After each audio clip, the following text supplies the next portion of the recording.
Si vous êtes cinéphile, dont je ne doute, vous avez reconnu peut-être la musique de Michel Magne pour Compartiment Tueur, un des films de Costa Gavras dans cette intégrale qu'il publie en ce moment. On revient là avec les 9 premiers. Hein, alors, ce sont les 9 premiers films de Costa Gavras. Et alors, on connaît toute la filmographie de Costa Gavras, les grands films politiques. Ça démarre avec Zi, avec L'Aveu, avec État de siège.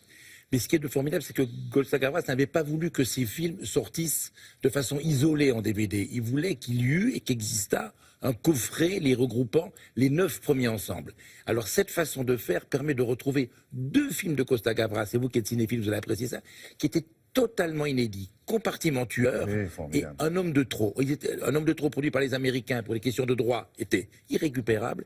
Et Compartiment Tueur, ce qui est formidable, c'est le premier film de Costa Gavras qui avait été assistant d'Henri Verneuil, de René Clair, de Jacques Demy. Il là par hasard. Hein. Voilà, tout à fait. Et c'est un projet qu'avait Henri Verneuil d'adapter le best-seller, enfin, le roman à succès de Sébastien Japrisot. Et dans ce film, on a axé l'interview, et vous verrez le document sur ça, parce que c'est un film qui est fondateur de toute l'œuvre de Costa Gavras. Il y a tous les acteurs avec lesquels il a travaillé, la rencontre de Montan-Signoret, Piccoli, Pascal Robert, il y a tous les thèmes. C'est un film brillant techniquement. Et il a restauré ça. Il a surveillé la restauration image par image. Donc nous sommes allés voir Costa Gavras chez lui, et nous sommes allés dans son bureau où les caméras ne rentrent pas. Donc, oui, c'est le président de la Cinémathèque aussi. Bien sûr, bien évidemment, bien évidemment. Donc un film inédit et rare chez Costa Gavras.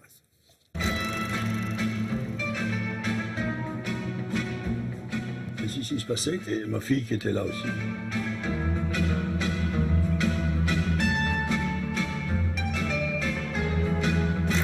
Vous trouverez des photos de la victime à l'Institut médico-légal. Tenez, inscrivez aussi cette liste des voyageurs dans votre article en les priant de nous appeler le plus vite possible. Comment voulez-vous qu'un journaliste qui respecte son métier fasse 3 lignes avec ça? Et le talent, jeune homme. Le talent. Compartiment Tueur, c'est un premier film un peu fondateur. Parce qu'il y a tous les acteurs avec qui je travaillais par la suite.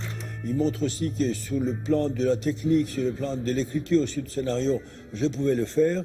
Et surtout, les gens ont été épatés par la qualité technique, par la virtuosité, comme on l'a dit beaucoup à l'époque, avec laquelle le film avait été fait. Je crois que les vrais collaborateurs des metteurs en scène, c'est les acteurs. C'est eux qui portent l'histoire aux spectateurs. Il s'est disputé avec la victime. Le fonctionnaire? Oui. Je ne crois pas qu'ils se connaissaient d'ailleurs, mais ils fumaient ensemble dans le couloir. L'homme a dû avoir un geste déplacé. J'ai compris très très vite que la direction d'acteurs commence au choix des acteurs. À partir du moment où il y a le choix, il y a la discussion. Avant le film, une longue discussion où le metteur en scène, ou moi metteur en scène, me dit exactement ce que je demande. Et eux, après avoir lu le rôle, le scénario, me disent comment ils le voient. Et là, on trouve une attente commune et dans laquelle il est explicite depuis le début que c'est le metteur en scène qui doit avoir le dernier mot. Silence. Vas-y. Au fur et à mesure du film, on l'explique. N'en faites pas trop surtout. Le moins vous faites, le mieux c'est. Il faut laisser au spectateur de comprendre plutôt que de tout lui donner avec des grimaces, des choses des yeux ou des gestes, etc. Il faut faire confiance au spectateur. Je fais des études d'abord pour écrire. À la Sorbonne, j'ai commencé une licence de lettres. J'avais envie d'écrire des histoires. Et puis j'ai découvert un jour qu'on pouvait raconter des histoires avec des images. C'était le cinéma. Et mon idée toujours, c'était de ne faire que des choses qui me touchaient profondément.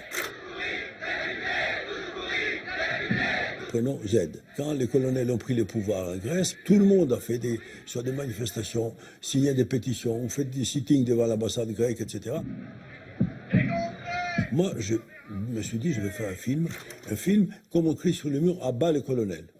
Je ne pense pas qu'on puisse faire ces films si on n'est pas profondément intéressé par ces histoires. Et ces histoires m'intéressent. J'ai eu des moments où on m'a proposé des films avec beaucoup d'argent de les faire, surtout les Américains. On m'a proposé Le Parrain, qui était un film colossal, etc.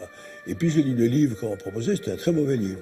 Et c'est vrai que Coppola, avec un très très mauvais livre, il a fait 3 films magnifiques. Moi, j'aime toujours de raconter des histoires qui me concernent et qui concernent les autres aussi, qui parlent des autres. Et comment ils réagissent face à les adversités de la vie, comment ils résistent, parfois, où il ne résiste pas, et aussi, surtout, comment les pouvoirs, que ce soit politique, que ce soit les pouvoirs qu'on a chacun sur les autres, peut nous rendre heureux ou malheureux. C'est ça qui m'a beaucoup intéressé. Et ça, c'est, à mon avis, c'est la partie la plus humaine qui existe, en tout cas pour le spectacle. Donc c'est un coffret qui est édité par Arte, de Compartiment tueur à Anaka, les 9 premiers films, Ouais. et un deuxième coffret va suivre avec les 10 autres films de la carrière de Costa Gavras. Indispensable, notamment pour Compartiment tueur. Allez, à plus tard.